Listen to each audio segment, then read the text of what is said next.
L'éternelle jeunesse, l'éternel génie, c'est de pouvoir être insoutenable pour pas mal de gens. Et ça, moi, c'est quelque chose qui me fascine.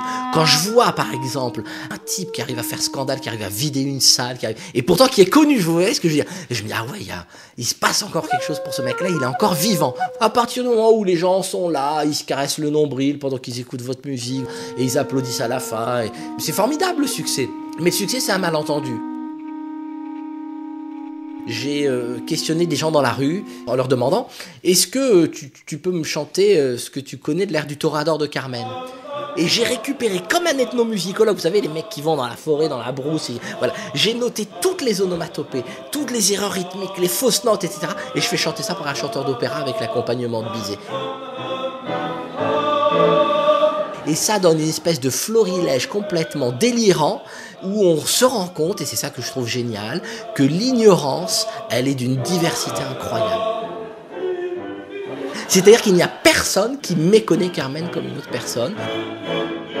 Imaginons que toutes les bibliothèques brûlent, plus une seule partition de Carmen, et que nous tous, on avait le désir de reconstruire l'œuvre, et ben on arrivera à reconstruire un truc complètement dingue et d'une variété insoupçonnable. Et ça, pour moi, c'est une découverte fantastique.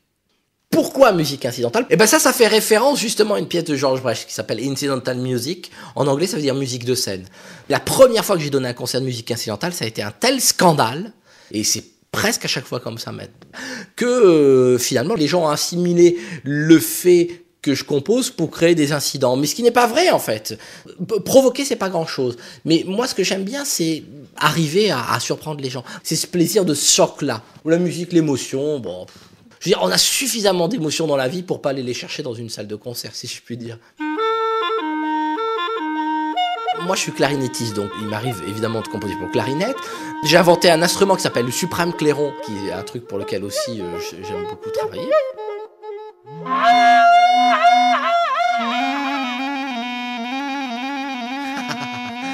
Moi, pendant toute mon enfance, je n'ai pas eu accès à la musique.